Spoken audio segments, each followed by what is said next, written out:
இஸ்லாத்தில திருமணம் ஒரு புனிதமான பிணைப்பு. அல்லாஹ் குர்ஆனில சொல்கிறார், உங்களுக்கிடையே அவர் பாசத்தையும் கருணையையும் வைத்தார். சூரா ரூம். காதலும் அன்பும் தான் ஒரு வலுவான திருமணத்தின் அடித்தளம். இஸ்லாத்தில் ஒரு வலுவான திருமணம் நம்பிக்கையின் மீது கட்டமைக்கப்பட்டது. ஒன்றாக பிரார்த்தனை செய்த, குர்ஆன் ஓதுதல் மற்றும் ஒருவரின் ஆன்மீக வளர்ச்சியை ஆதரிப்பது கணவன் மனைவி இடையேயான பிணைப்பை வலுப்படுத்துது. நம்பிக்கையும் நேர்மையும் முக்கியம். இஸ்லாம் ஒரு திருமணத்தில் துரோகம், நேர்மையின்மை மற்றும் ஏமாற்றத்தையும் கடுமையாக தடை செய்கிறது. பொறுமையும் மன்னிப்போம். எந்த திருமணமும் சரியானதல்ல, கருத்து வேறுபாடுகள் ஏற்படும்.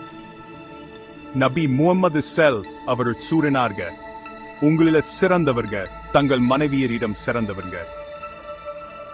கணவர்கள் பெண்களின் பாதுகாவலர்களாகவும் பராமரிப்பாளர்களாகவும் இருக்கிறார்கள். அதேபோல் மனைவிகள் மரியாதையுடனும் ஆதரவாகவும் இருக்க வேண்டும்.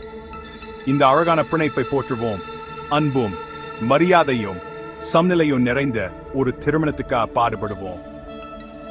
நம் திருமணங்களை மகிழ்ச்சிக்கான பாதையாகவும் ஜன்னத்கான பாதையாகவும் மாற்றலாம்.